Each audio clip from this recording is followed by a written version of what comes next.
Un nouveau défi attend Laurent Ruquier. Le 6 juin prochain, l'animateur participera au lancement de T18, la nouvelle chaîne gratuite de la TNT. Figure de ce nouveau canal, Laurent Ruquier animera chaque samedi à 20 h une émission intitulée Chez Ruquier. On m'a demandé de faire une émission hebdomadaire culturelle, a-t-il confié dans les colonnes de Télé 7 jours. À partir de là, j'ai eu une page blanche à remplir et cela m'a beaucoup plu. Je vais faire simple, mon idée est de recevoir 6 invités par semaine, avec lesquels nous parlerons de culture, mais de façon populaire, conviviale, avec l'envie de partager mes curiosités et mes coups de cœur. En marge de son retour à l'antenne à la tête d'une émission hebdomadaire, Laurent Ruquier a été invité par la Tribune dimanche à se prononcer sur le succès de Léa Salamé dans Quelle époque.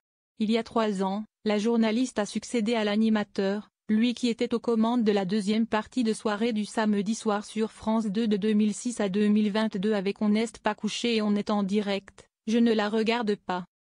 J'en vois seulement des extraits sur les réseaux sociaux. Le samedi soir, j'ai autre chose à faire, a répondu Laurent Ruquier sans langue de bois. Par la suite, Laurent Ruquier a fait le point sur sa relation avec son ancienne chroniqueuse, mais il n'y a aucune fâcherie avec Léa Salamé, elle fait très bien son job. Il faudrait être fou pour dire qu'elle n'est pas talentueuse.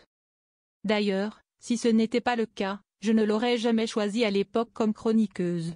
Si Quelle époque enchaîne les bonnes audiences. Laurent Ruquier estime que Léa Salamé a été mise dans les meilleures conditions par France Télévisions.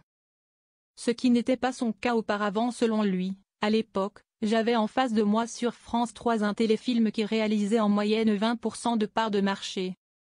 Il y a 2 ans, Anne Holmes, directrice des programmes et de la fiction de France Télévisions, note de la rédaction, a décidé de vider France 3 en mettant de l'opéra ou des ballets, qui font 2 ou 3% de part d'audience. Franchement, j'aurais aimé avoir les mêmes conditions de programmation.